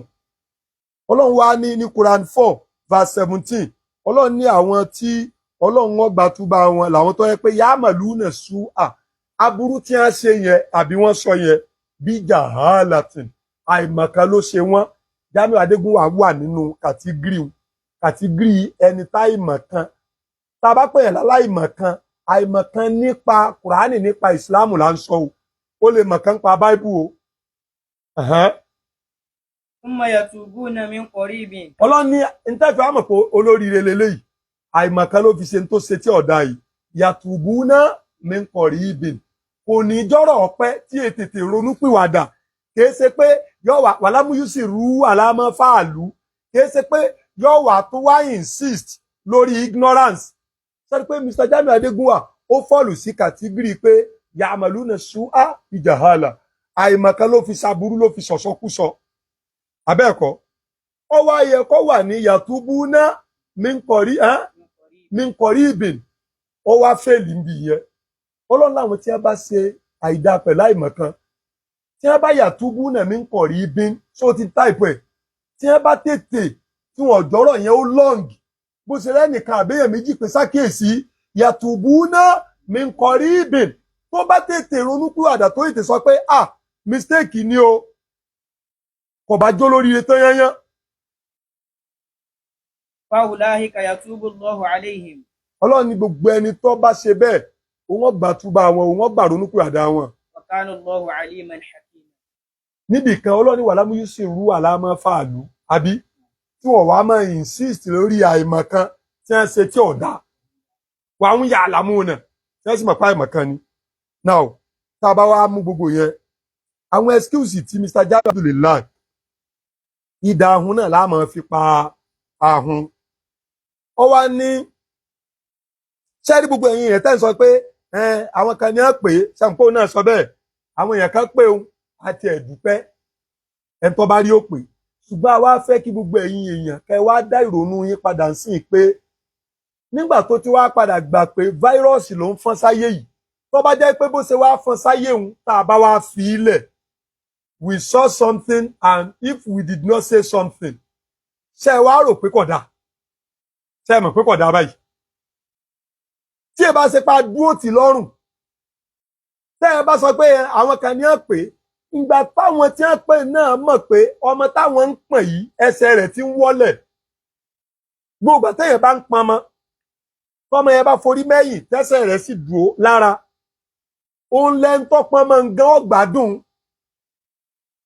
ọmọ tí wọ́n pọ̀n náà gbádùn ẹni tó pọnmọ náà ó ṣe kíni yóò gbádùn àwọn èèyàn tí ń wo ẹni tó pọnmọ àtọmọ tí wọ́n pọ̀n náà àwọn náà wà lálàáfíà ṣùgbọ́n téèyàn bá pọnmọ tọ́mọ yẹn bá ń fẹsẹ̀ wọ́lẹ̀ ọmọ tí ń pọ̀n náà ò ní gbádùn ẹni tó pọnmọ náà kò ní ṣe kíni kò ní gbádùn táwọn tí wọ́n bá wá ń wo ọmọ tí wọ́n pọ̀n àtẹni tó pọnmọ tí wọ́n bá wá sọ̀rọ̀ pé ọmọ yìí ẹ kíyèsí o abẹ́ ọmọ pé ń fẹsẹ̀ wọ́lẹ̀ ni mo èso lóríire èèyàn. So Mr. Jamiu Adégúnwà ni ọmọ tí wọ́n pọ̀n ṣẹ́ra àwọn premises tí mo mú àwọn mo á fẹ́ mú conclusion rẹ̀ wá báwọn. Mr. Jamiu Adégúnwà ni ọmọ tí wọ́n pọ̀n tẹ́sẹ̀ rẹ̀ wá ń wọ́lẹ̀. Àwọn àfáà tí wọ́n bá ń pọ̀n àwọn ni wọ́n pọ̀n mọ́ tẹ́sẹ̀ rẹ̀ ń wọ́lẹ̀. Ọmọ tí wọ́n bá pọ̀n tẹ́sẹ̀ rẹ̀ ń wọ́lẹ̀ ò ní sinmi. Àwọn tí wọ́n pọ̀n náà tẹ́sẹ̀ rẹ̀ bá ń wọ́lẹ̀ àwọn náà ò ní sinmi. Nígbà tí ẹ ṣe yí pé àwọn ni wọ́n kọ́ gbogbo ayé ń kéwú. Àánú Àlàbá ìṣẹ́rù ìbejì o nídìí ọ̀rọ̀ kéwú yìí o wọ́n bí ọmọ lọ́mọ ni o gbọ́n tí mo wí Àlàbá ìṣe kí ni ṣe rí ìdá àázàkàlọ́hù fata'azzaz gbogbo ẹ̀yin tọ́lọ́hun bá pọ́nlé ẹ pọ́nra yín lé gbọ́ ọmọ àdàbíyà tọmọ mọ́ríkàzì bá ń sọ fún pé ránkà déédé kọ́ gba ránkà déédé kó náà dá padà ọmọ mọ́ríkàzì tọmọ àdàbíyà bá ń sọ fún pé ránkà déédé kọ́ gba ránkà déédé kó náà dá padà ọmọ máàdù tọmọ àdàbíyà bá ń sọ fún pé ránkà déédé kọ́ gba ránkà déédé kó náà dá padà ọmọ àdàbíyà tọmọ máàdù náà bá ń sọ fún pé ránkà déédéé kó gba ránkà déédéé kó náà dá padà ọmọ mẹ́ríkàzì tọmọ máàdù bá ń sọ fún pé ránkà déédéé kó gba ránkà déédéé kó náà dá padà ọmọ máàdù tọmọ mẹ́ríkàzì náà bá ń sọ fún pé ránkà déédéé kó gba ránkà déédéé kó náà dá padà torí pé àlàbá èsẹrú ìbejì wọn bí ọmọlé ọmọ ni ẹ wí bẹ́ẹ̀. àlàbá èsẹrú ìbejì wọn bí ọmọlé ọmọ ni. sẹ́ẹ̀rí tá a bá ń pọ́nra wá lé ní tí ojú gbogbo wa ti jọ tó tẹnu wa ti jọ gbà ẹni tí ò yá ni lówó tí ò yá ni láṣọ ẹnu rẹ̀ ọ̀gbà kó pe ni lárugún ẹ gbọ́ kó gbọ́dọ̀ pe ni lárugún ẹni tí ò yá mi lówó tí ò yá ni lówó tí ò yá ni láṣọ kó gbọ́dọ̀ pe ni lárugún o gbogbo ẹ̀yin àfáà wa ẹ̀yin àfáà wa ẹ̀yin àfáà wa ẹ̀yin àfáà wa gbogbo ilé tá a bá ń pọ́nlé gbogbo ààyè tá a bá ń pọ́nlé kó máa dápọ́nlé ń padà náà o respect should be reciprocal respect should be reciprocal bí ojú tíntín báyìí lọ inú egun ní ń lọ bàbá tí ń bọ́mọ rẹ̀ pín ẹja kékeré jẹ ọmọ náà ó sì sọ pé bí ojú tíntín báyìí lọ nínú ẹrù orí ní fi ta ni ọmọ tó náà ní kóhun àti bàbá àwọn jọ pín ẹrù ẹ gbọ́ bí ojú tíntín báyìí lọ inú egun ní ń lọ ẹja kékeré báyìí òwe ni o ìrẹ̀ ni wọ́n fi pa òwe yẹn but ìrẹ̀ ọ̀bá làákàyè tí mo mọ́ mọ̀ tẹ́ ń pè ní ìrẹ̀ àwa tí wọ́n bí lu òkè la mọ̀ tẹ́ ń pè ní ìrẹ̀ kòkòrò ní báyìí àmọ́ ó wà proteinous ó kéré báyìí kò lẹ́jẹ̀ so a máa ń pa a máa ń jẹ àmọ́ ó máa kéré bàbá àtọmọ wa wà lóko wọ́n wá pa ìrẹ̀ kékeré báyìí bàbá ọ̀wá lè fi ṣàgbà fọmọ eke fọmọ rẹ̀ ọmọ wa sun ìrẹ̀ ó wì tán wọn dádì mi ìrẹ̀ ní ṣe ń jẹ́ bàbá ní àjọ pín jẹ ni bá mi ó kéré bàbá ní bó ti wò kéré òun inú egun ní ń lọ that means pé protein ni inú egun ni ó ti lọ ṣiṣẹ́ ọmọ ní no problem ìwọ àti bàbá ẹ̀ bá pín rẹ̀ jẹ ìrẹ̀ kékeré tó yẹ kó fi ṣàgbà fọmọ báwọn sì di ẹrù oko tán wọn bá ní tán bàbá àwọn ẹja wọn lọlé wọn níbi ibo ẹja pín ẹrù bàbá ní ẹrù ìkéré kò ju tí wà nìkan ó gbé lọ ọmọ ní bó ti wù kẹrù òkéré tó téèyàn bá gbé sórí orí ní fi ta ni ẹja jọ pín nígbà tí lè jọ pín ìrẹ̀ jẹ tẹ̀yin ní bọ́ bá kéré inú egun ní ń lọ ẹrù iná èmi náà gbọ́dọ̀ dàrú torí bó ti wù kéré tó orí ní fi ta ni wallahi ìmọ̀ràn mi nu fún gbogbo ẹ̀yin àfáà láyé gbogbo ẹ̀yin ọmọ àfáà ẹ̀yin àléfà ẹ jókòó jẹ́ o respect should be reciprocal gbogbo àwọn bàbá wa tẹ́jọ lọ́hùn wọ́n bára wọn lò kánú yàtàbá dàlú nà fílì ìkram wọ́n jọ máa dá àpọ́nlé padà fúnra wọn àkéré nínú bíbá àwọn àgbàlagbà lò wàláhì àkéré gbogbo wa rí ń tó ṣẹlẹ̀ níwò bàbá wa lágége tàná ọlọ́run mọ́sà kẹ́ bàbá wa bàbá wa lágége ọlọ́run mọ́sà kẹ́ wọn mo lè sọ wípé wàláhì mo lè sọ wípé bí mo ṣe ń bá bàbá lágége tàná lò nígbà wọn ò sí láyé mọ́ bí mo ṣe ń bá wọn lò tọ́lọ́run bá ṣàánú tèmi náà tí ń bá kú ọlọ́run yan àwọn oníkéwú míì tí wọ́n máa bẹ́mi náà lò bẹ́ẹ̀ wàláì mo lè sọ ìdẹ̀ ó di ẹnìkankan ní thank you torí wípé mò ń tẹ̀lé tí kùránì sọ wípé walladhina ja'u min ba'dihim yaquluna rabbana ighfir lana wa li ikhwanina alladhina sabaquna bil iman wa la taj'al fi qulubina ghillan lil ladhina amanu rabbana innaka ra'ufur rahim tí mo ń tẹ̀lé nù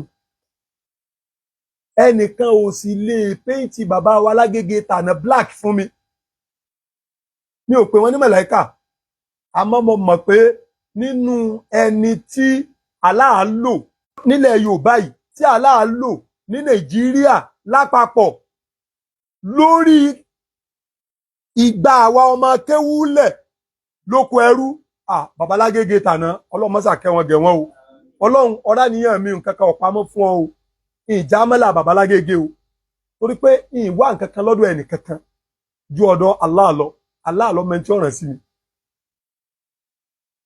ẹ wo in tó ṣẹlẹ̀ ní Ìwó láàrin bàbá wa lágége tàná àti bàbá wa ní máàdù tàná.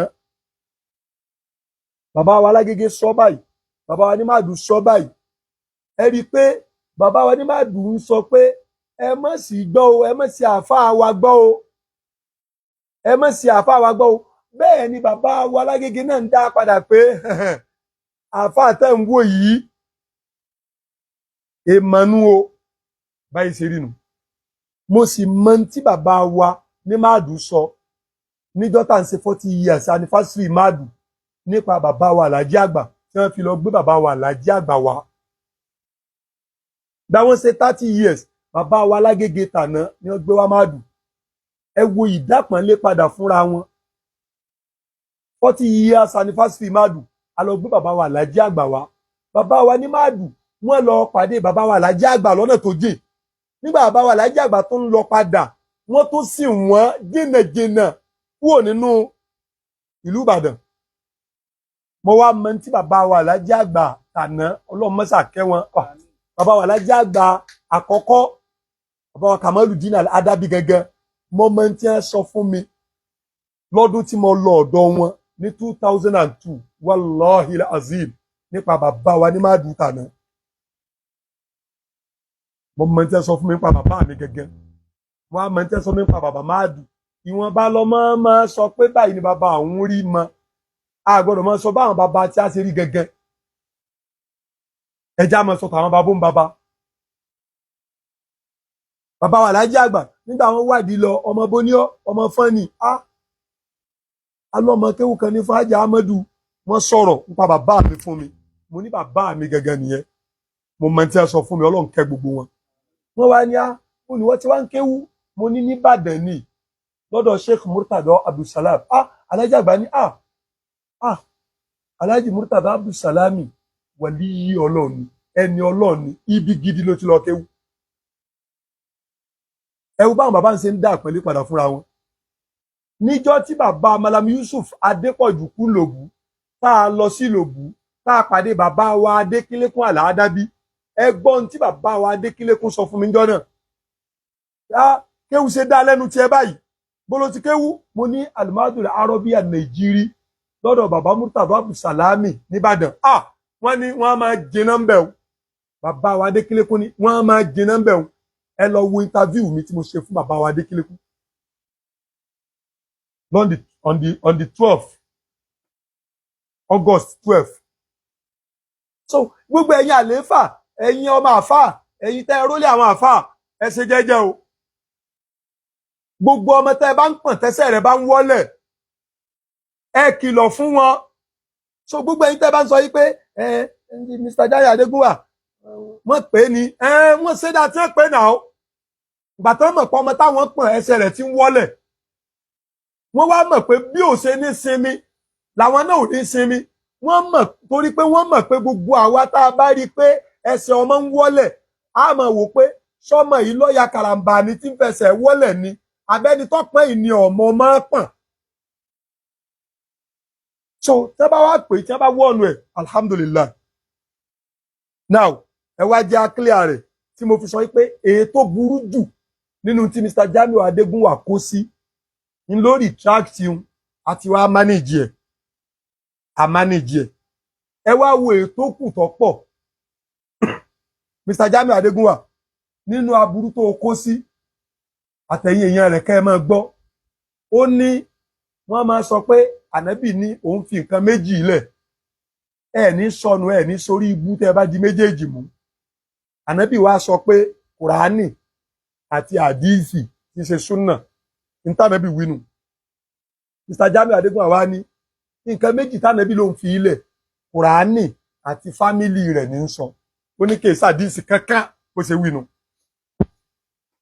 aburú nù fẹ́ sí àbábúrú kọ́ ìwà ní fi àdíìsì kọ́ Mr. Jamiu Adégúnwà ní kéwú ń bẹ̀ yẹn àti gbogbo àwọn tó bá rí bí rẹ̀ ìní fàdíìsì kọ́ wọn ń kéwú torí pé wọn ò gba àdíìsì gbọ́ náà ló fi rọ́bìṣì àbí méjì ilẹ̀ ẹ ní sọnù ẹ ní sórí ibú tẹ́ ẹ bá lè di méjèèjì mú ní bá lọ tán ànábì ní Quran àti hadithi tí ṣe súnà Mr. Jamiu Adégún àwa ní nǹkan méjì tánàbí ló ń fi ilẹ̀ Quran ni àti àwọn fámìlì rẹ̀ ó ní hadithi kankan kọ́ bó ṣe wí náà nù ẹ wá jí ń dá padà nù Quran ọlọ́ni intanaza'tum fi shay'in Quran kíni tákílẹ̀ kan intanaza'tum fi shay'in farudduhu ila Allahi wa ila Rasul Quran 4 verse kíni ọ̀yá gbọ́bà ń wo Ibrahim Quran 4 verse 59 ọ̀yá ké jáde. Ya ayyuhal ladhina amanu. Ọlọ́run ní gbogbo ẹ̀yin tí ẹ fẹ́ rúure tẹ́ ẹ sì fẹ́ sọ̀ọ́re. Ati'u Allaha. Ẹ máa tẹ̀lé Ọlọ́run ọba ẹ má yapa àṣẹ Allah. Wa ati'u Rasula. Ẹ máa tẹ̀lé Ànábì ẹ dúró ń bẹ̀ wọn tá a bá analyse nǹkan wọn. Ká tẹ̀lé òjíṣẹ́ Ọlọ́run àbí ẹ wá jẹ́ ń dá Mr. Adégún wà padà sí school ilé kéwú kọ́ o ọ̀nà rẹ̀ jìn kò lè tí gbọ́ kéwúyé ẹ jẹ́ ń dá padà sí school tí àwọn ọ̀gá bá ra handout fáwọn students pé law of contracts lápèjúwe constitutional law lápèjúwe legal method lápèjúwe àwọn ọ̀gá yẹn wọn kì í tètè rìlíìsì material wọ́n wà á máa sọ wọ́n wà á máa fi àlàyé tí wọ́n gangan explain rẹ̀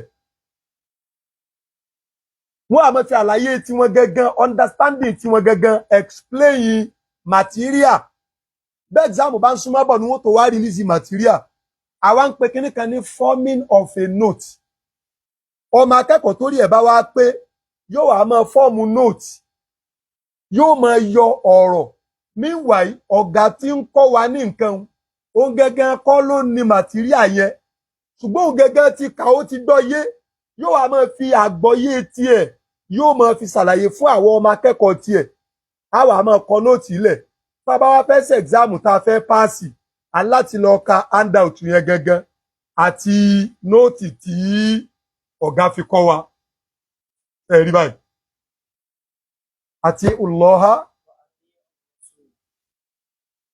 sọ̀rọ̀ tọ́lọ́run bá gbé wá ṣé báne bí ó ṣe ṣàlàyé rẹ̀ kọ́ ni ó fi yé wa ni a jẹ́ wípé Quran àti hadith ọlọ́run rí fáàsì bẹ́ẹ̀ àti Allaha wa àti Rasula tó bá tún níyìn òye o àyà Quran ni o intanaza'tum kọ́ ọ̀yá ké síwájú. Ati'u Allaha wa ati'u Rasula wa ulil amri minkum. Fa in tanaza'tum fi shay'in. Wa ulil amri minkum ṣẹ́ẹ̀tìrí ọlọ́run tó ní Mr. Jamiu Adégún wà àti Allaha Quran ni o Quran 4 verse 59 ọlọ́run tó hierarchy bá ṣe máa tẹ̀ lófin tá a bá fẹ́ ṣàṣeyọrí torí ẹ̀ lọ́lọ́run ò fi pé gbogbo èèyàn àwọn wo ló pè.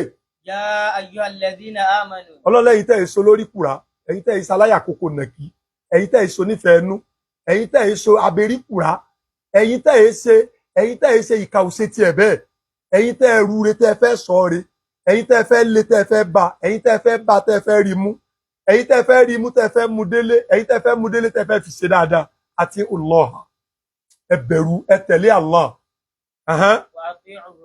wa àti Rasula ẹ tẹ̀lé àwọn òjíṣẹ́ Ọlọ́run ẹ wá tẹ̀lé àwọn tí wọ́n bá gba iṣẹ́ fáwọn òjíṣẹ́ Ọlọ́run yẹn tí wọ́n jẹ́ aláṣẹ yín lórí òfin tẹ́ ẹ bá gbé lọ́wọ́. Fa in tanaza'tum fi shay'in. Ọlọ́run ní tí intanaza'tum fi shay'in tọ́rọ̀ bá wá rújú mẹ́rin lọ lórí nǹkan kan bóyá ọ̀rọ̀ dàrú àbẹ́ ń ṣe fanfa báyìí ló yẹ kó jẹ́ báyìí ló yẹ kó jẹ́ ibo lọ́lọ́run wá ní ká darí sí. Farudduhu ila Allahi wa Rasul. Ọlọ́run ní ẹ lọ wo Kùránì ẹ sì lọ wo hadithi. Séèyàn suffice fún ẹ Mr. Jamiu Adégún wà láti lè mọ̀ pé hadithi tàbí sọ pé taraktu fikum amrayn nǹkan méjì tí mo fi ilẹ̀ fún yín náà ní alkitab wa sunna Quran àti hadithi. Quran ó máa jẹ́ theoretical aspect of Islam, Sunnah ó máa jẹ́ practical aspect of it. Ṣé yẹn ò tí suffice tó? Is that not enough for a reasonable Muslim to know that the two cogent fundamental basis of Islam is Quran and Sunnah? Nínú òfin táǹkọ wọ́n ní sources of law. Kí ni mo pè é?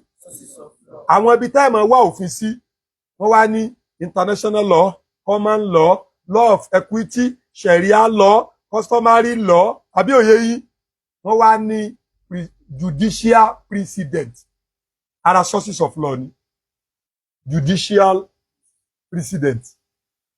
Ẹjọ́ tí wọ́n ti dárí ní kóòtù tó jẹ́ àgbà, tí wọ́n wá gbérú ẹjọ́ ń wá kóòtù tó kéré, ó ti tó fún ọ láti lọ mú ẹ̀rí pé ebi àìpọ̀ lọ ẹjọ́ yìí ní court of appeal irú ẹ̀ gangan bí ẹ ṣe dáre, ẹ má wulẹ̀ dára yín láàmú, ẹ lò bẹ́ẹ̀.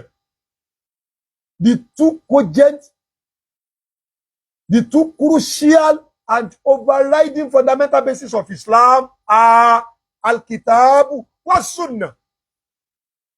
I am referring you to the Quran. Ìní mú àdíìtì wá fún ẹ. So inú aburú tí Mr. Jami gbọdọ̀ retract nìyẹn. Ó sọ gbangba báyìí, I had it myself. Èmi ò ń gbọ́ Mr. Jami Adégúnwà wallahi, aṣọ ti bẹ̀rẹ̀ aburú ìtipẹ́tipẹ́. Wallahi ni mọ̀. Èyí tó ṣe yìí ni àwọn èèyàn wá ṣẹ̀ṣẹ̀ ń kó gbogbo fallacies rẹ̀ jáde. Gbogbo vituperative utterances, gbogbo blasphemous utterances, gbogbo dangerous utterances. Nẹ́ẹ̀sẹ̀ wá ń kó jáde. Mo wá ṣèkan. Mr. Jami Adégúnwà wá ní Ànábì ní òun fi nǹkan méjì ilẹ̀. Àwọn àfáà súnà wá ń sọ pé Al-Quran àti súnà ni. Ẹ má dá wọn lóhùn o, àdíìsì kankan kọ́ o. Ìntánẹ́bì filẹ̀ ni Al-Qurani àti ẹbí rẹ̀. Mr. Jami Adégúnwà, dákun retract rẹ̀. Ẹsẹ̀ lé ní. Nínú tí Mr. Jami Adégúnwà tún gbọdọ̀ retract. Kódà bó retract rẹ̀ náà nírú bó ṣe retract ìsọkúsọ tó sọ ń pa Ànábì náà. Retract ẹ̀ bẹ́ẹ̀, ó ní wúlò. Orí àwọn èèyàn ó lè fapo pé àṣẹ fáírọ́ọ̀sì ni ọkùnrin yìí ló ti fọ́n sáyé tẹ́lẹ̀. Wọ́n bi Mr. Jami Adégúnwà léèrè wípé ṣé tẹ́nìkan bá ń kí tàràwíì lọ́wọ́, ẹni tó wá fẹ́ kí ìṣá ìtọ̀ bá dé, só lè jọyìn rẹ̀ tí ó mú ìṣá ìrẹ̀nu tàràwíì. Ó ní rárá kò sí ní tọ́jọ́ bẹ́ẹ̀. Ẹ wo bó ṣe bẹ́ dájọ́ ẹ̀sìn ignorantly.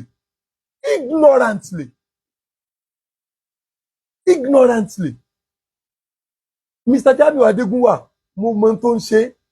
Ó wá ń sọ wí ó máa lo ọgbọ́n orí.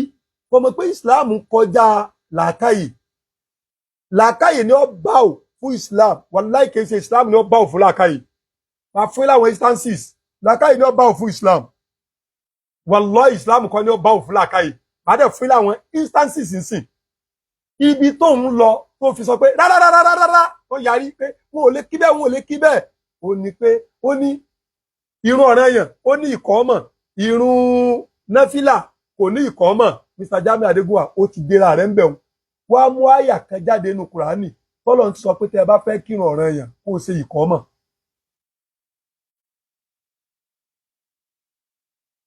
Kálímà kó ṣe ìkọ́mọ̀. Ẹ̀yin àfáà rẹ̀ Akimu Solat. Ẹ mọ̀ pé lúgà, ẹ mọ̀ pé ibi tí mo ti kéwú wọ́n yanjú lúgà rọ̀bíyà ń bẹ̀. Wọ́n kàn jẹ́ ẹni tí ó kàn jẹ́ pé in tí ajá rí ti ń gbó kò tó ń tágùntàn rí tó kàn wò ń tiẹ̀. Alimadul Arabiya Nàìjíríì. Ọlọ́run dákun, bàbá àgbà ní Máàdù, Ọlọ́run bá ní kẹ́ wọn gẹ̀ wọ́n. Ọlọ́run dákun, májèlé bàbá Máàdù ọ̀dàrú. Dákun Ọlọ́run bá ní fi bàbá Máàdù sálì Jannah Firdaus. Ẹ gbọ́sẹ́. Ibi tó làákàyè ló fi dájọ́ pé irun ọ̀ranyàn ó máa ń ní ìkọ́mọ̀, náfìlà kè ní ìkọ́mọ̀.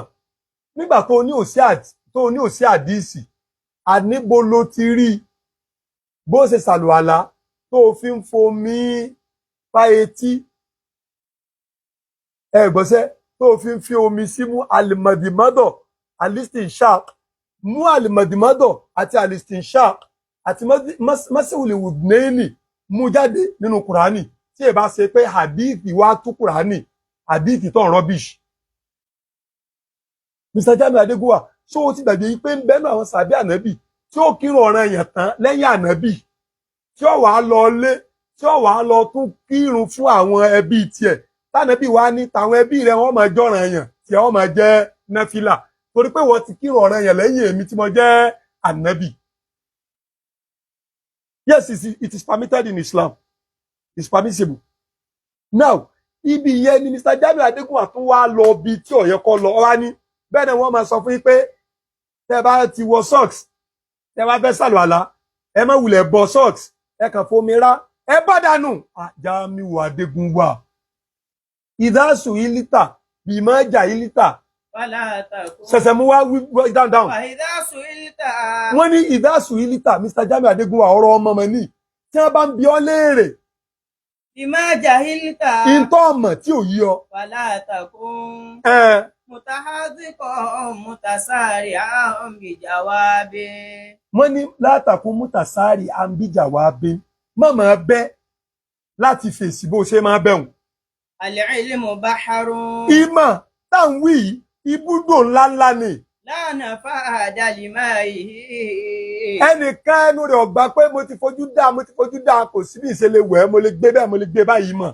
Kàmúkọ́lálà àdẹ̀rí ulul albab. Mr. Jamiu Adégúnwà wọ́n ní àìmọye àwọn àfáà tọ́rọ̀ yé tán yányán tí wọ́n bá bí ẹ́ léèrè ọ̀rọ̀ kan wọ́n yà ní ẹ wò kò yé mi ẹ jẹ́ lọ ṣe research. La ilma indi laysa aiban qawluha. Ìntọ́ ọ̀bá mọ̀ kan sọ pé I don't know it kò yé sábúrú fún ẹ̀ náà Mr. Jamiu Adégúnwà. Al-aibu an yufta bighayri sawabin. Al-aibu an yufta bighayri sawabin. Ìtọ́já burú jù láyé ó ní kọ́ ọ máa dájọ́ kọ́ wa lọ máa bọ́ sódì torí pé ọmọ Mr. Jamiu Adégúnwà ẹ̀sìn mọ̀ là ń pè yìí ẹ̀sìn mọ̀ là ń pè yìí ẹ̀sìn mọ̀ ní Mr. Jamiu Adégúnwà wọ́n máa ń ṣe al-mashu ala al-khuffayn wọ́n wá gbé socks sípò khuffayn idha stawfarati shurut tí gbogbo májẹ̀mú bá ti pé síbẹ̀ nínú tó tún lọ retract Mr. Jamiu Adégúnwà ó di mélòó ó ní pé ọlọ sọ wípé àdíìsì kọ́ ni nǹkan kejì tánàbí filẹ̀ ẹni ẹlẹ́ẹ̀kejì ìdájọ́ tó ọlọ dáhùn wípé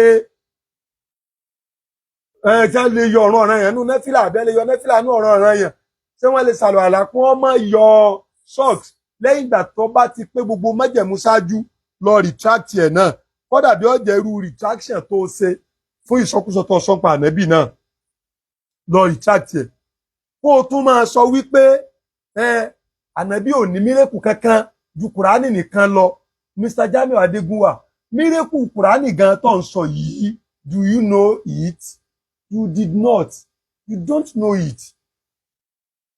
Oh mọ mírèkù how miraculous Quran is and that was why you undo it tó wá ń sọ pé ṣé bí gbogbo ẹ̀ náà ni sójú báyìí náà lọ ni kùránì lọ sọ pé ṣé gbogbo ẹ̀ náà ni sójú báyìí lọ náà ni retraction tó ṣe pọ̀ o Mr. Jamiu Adégúnwà wọ́n ló ti ń sọ tipẹ́tipẹ́ Jésù ò ní padà wá mọ́ Jésù ò ní padà wá mọ́ ṣé Jésù ti kú ni tẹni tó bá wá gbọ́n tí bá ń tẹ̀lé Mr. Jamiu Adégúnwà yìí wọ́n mọ̀ pé ẹlẹ́tàn ni sọ mọ̀ pé wọ́n gẹ́gẹ́ fẹnu ara rẹ̀ sọ pé àwọn pásítọ̀ kan bi ọ́ léèrè ọ̀rọ̀ kan kò yí ọ wá lo fọmúlà dọ́ọ̀jì ẹ̀ nígbà tí ẹni tó pera rẹ̀ ní olùmọ̀ bá ní òun lo fọmúlà dọ́ọ̀jì ẹ̀ sẹ́yìn èèyàn náà sì gbọ́ oh Lord kò sí bẹ́ẹ̀ yẹn ṣe rí tí ò ní rẹ́ni tẹ̀lé ṣá tí Mr. ó ẹnu ara rẹ̀ ló fi sọ wípé wọ́n bí òun léèrè pé sóòkù ni kó wọn máa tẹ̀lé àbáláàyè ó ní alàyè ni wọ́n wá bí òun pé Muhammadu ńkọ́ ó ti kú Jésù ò tí ì kú wọ́n á bí Jésù ńkọ́ ó lóun wá parọ́ pé ó ti kú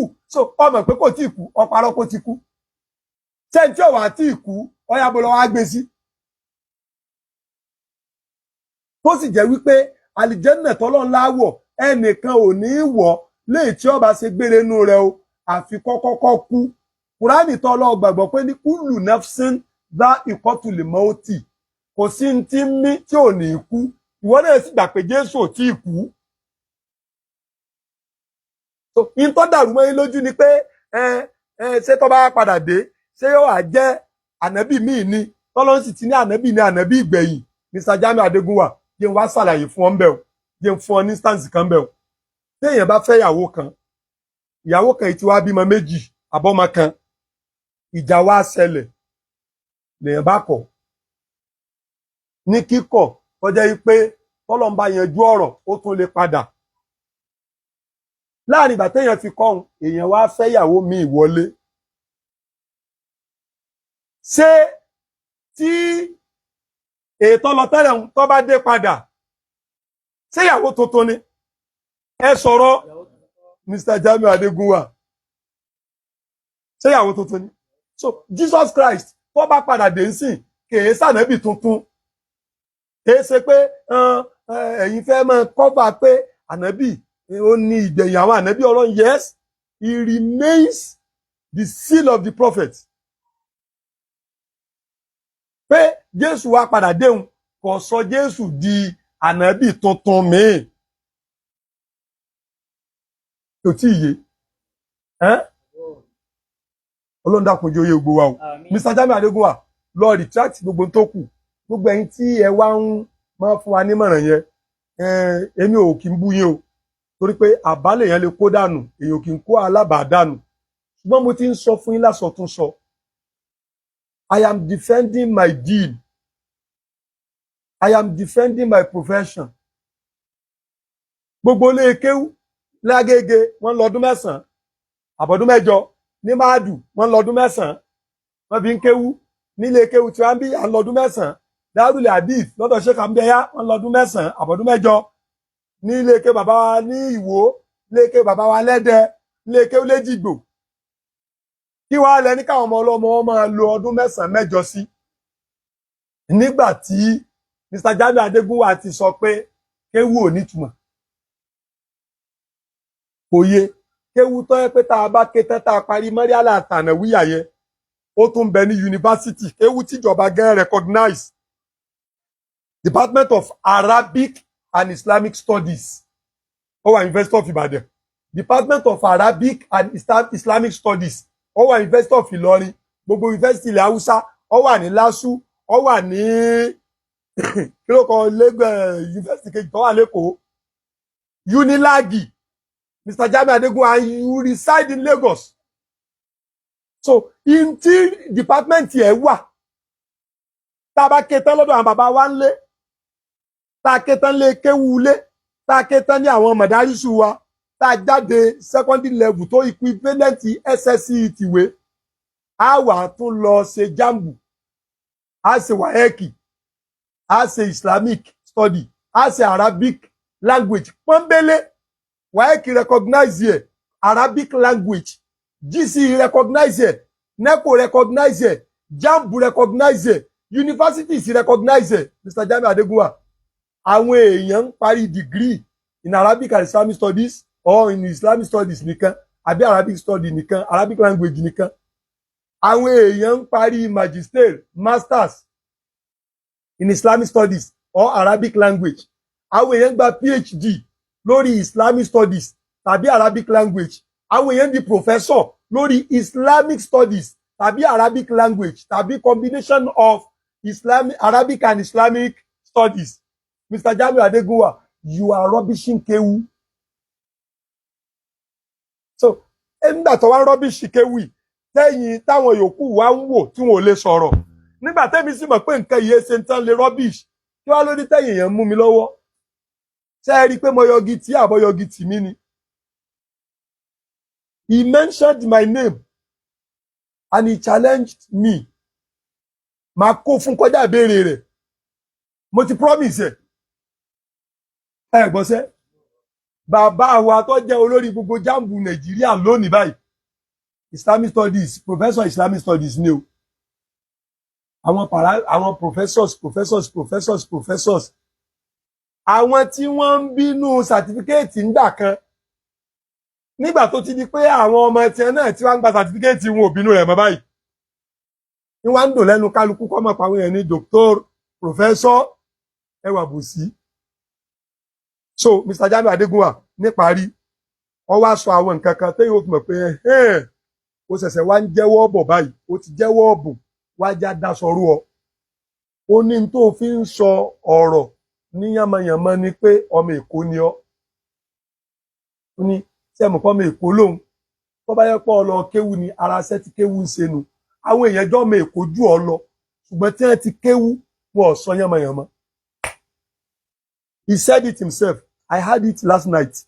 Ó ní ẹ má bínú sẹ́mu pé ọmọ Èkó lòun ká ní ìjọmọ Èkó rẹ ọba lọ kéwú ọba ti tó ahọ́n rẹ àti làákàyè rẹ àti ìgbọ́rọ̀kalẹ̀ rẹ kéwú ọba ti túnṣe inú iṣẹ́ tí kéwú ń ṣe láyé Mr. Jamiu Adégúnwà ọ̀rọ̀ rẹ dàbí ọ̀rọ̀ alábàáhùn wọ́n ní tó bá fẹ́ jẹ̀gbé máa yọ́pò nù karahùn má jẹ́ pẹ̀lú karahùn ní yínà jáǹgà nù karahùn kí ni wọ́n ṣẹlẹ̀ wọ́n ní nǹkan kan ò lè ṣẹlẹ̀ ọmọ arámú náà ni ẹ gbọ́sẹ́ wọ́n ní kí alábàáhùn kọ́ má jẹ̀gbé tìkarahun àṣàyàn ọ̀rọ̀ ni o wọ́n alábàáhùn tó bá fẹ́ jẹ̀gbé yọ́pò nù karahun wọ́n ní mìíràn lẹ́ngà mìíràn àyàn nìkarahun ni kí ni wọ́n ṣẹlẹ̀ wọ́n ní kí ni àṣẹlẹ̀ jù kọ́ ọmọ arámú náà lọ nítorí pé o ò kéwú Mr. Jamiu Adégúnwà ìjọba Èkó rẹ tí wọ́n náà fi padà sọ pé ká má bínú o ìjọba Èkó rẹ ni òjò ọmọ ọ̀rọ̀ gbé kalẹ̀ ká lọ kéwú ni ọmọ ọ̀rọ̀ gbé kalẹ̀ tọ́láwọn èèyàn jọmọ Èkó jù ọ lọ tí wọ́n rán Èkó paran ṣùgbọ́n tí wọ́n ti kéwú jiná ètò ké ládàbíà ètò ké márkàzì ètò ké ní máàdù tí wọ́n jọmọ Èkó tán yányán àwa bá wọn gbé gbáà ní máàdù tá a máa ń sọ fún wọn pé ibi Èkó kọ́ ni bí o bó ṣe máa wí ni o mídẹ̀ o gbọ́dọ̀ dẹ́ o ibi tó bá yẹ kó o ti lé kó o lé ní o so kéwú Mr. Jamiu Adégúnwà ó máa straighten ahọ́n èèyàn ó máa purify ọkàn èèyàn ó sì máa jẹ́ kí ọpọlọ èèyàn ó wà blooded èèyàn wà á mọ nígbà wo ló yẹ kóun ó wí ibi tó ti yẹ kóun ó wí bó ṣe yẹ kóun ó wí àtọ̀nà tó yẹ kóun ó gbà wí yóò wà á máa bọ́ sí déédéé ó ní bàbá wa Lágége kí n tó dá ọ padà síbi tí ọjọ́ pé ibẹ̀ lọ gbà fún nínú tírà Al-Fawakihu Sakito tí bàbá wa Lágége kó jọ tí wọ́n ṣe jámù àti tàrìtìbù ẹ̀ wọ́n ní anẹ̀lì ìlìmù wọ́n ní ìmọ̀ ń sọ pé èmi ìmọ̀ máa ń kọ̀rá àní ẹni tó bá lọ mọ̀ mí tó kéwú fàwúwà abúdún tó bá jẹ́rú ni tẹ́lẹ̀ fà torí pé ó ti lọ kéwú ó ti lọ mọ̀ mí hùn ṣàyàkúnú húràn yóò dọ̀mọlúàbí máa wo sẹ́tí kéwú ń ṣe o according to bàbá Lágége o tàná o ó ní anẹ̀lì ìlìmù èmi ìmọ̀ kéwú máa ń kọ̀rá àní ẹni tó bá mọ̀ mí tó lọ lé kéwú tó farabalẹ̀ tó fi mọ̀ kéwú máa ń kọ̀rá àní ẹni tó bá kéwú wàhúwà abúdún tó bá jẹ́ ẹrú ni tẹ́lẹ̀ fáwù sàbàbíyà torí ipò ti kéwú yàkúnú húràn yóò dọ̀mọlúàbí ó ní anẹ̀lì ìlìmù èmi ìmọ̀ máa ń kọ̀rá àní ẹni tó bá wọ́nà bí ó sì mọ̀ mí tó sì rí mi mọ̀ tó sì rí mi kéwú tó rí ké wàhúwà ṣàkíyún tó bá jó lórí burúkú ni tẹ́lẹ̀ tí ọ̀mọ̀rọ̀ sọ tí ó máa dàlúrú dalérú dáyérú dọ̀nàrú torí ipò ti lọ kéwú ṣàyàkúnú ṣàìdánù yóò dolóríire ó ní anẹ̀lì ìlìmù èmi ìmọ̀ èmi kéwú máa ń kọ̀rá àní ẹni tó bá lọ ké mi Mr. Jamiu Adégúnwà kéwú ní sọ̀rọ̀ wọn nínú tírà tí bàbá wa Lágége tí wọ́n kó jọ anẹ̀lì ìlìmù èmi ìmọ̀ èmi kéwú máa ń kọ̀rá àní ẹni tó bá mọ̀ mí wàhúwà dàlílùn tó bá jẹ́ ni yẹ̀yẹ́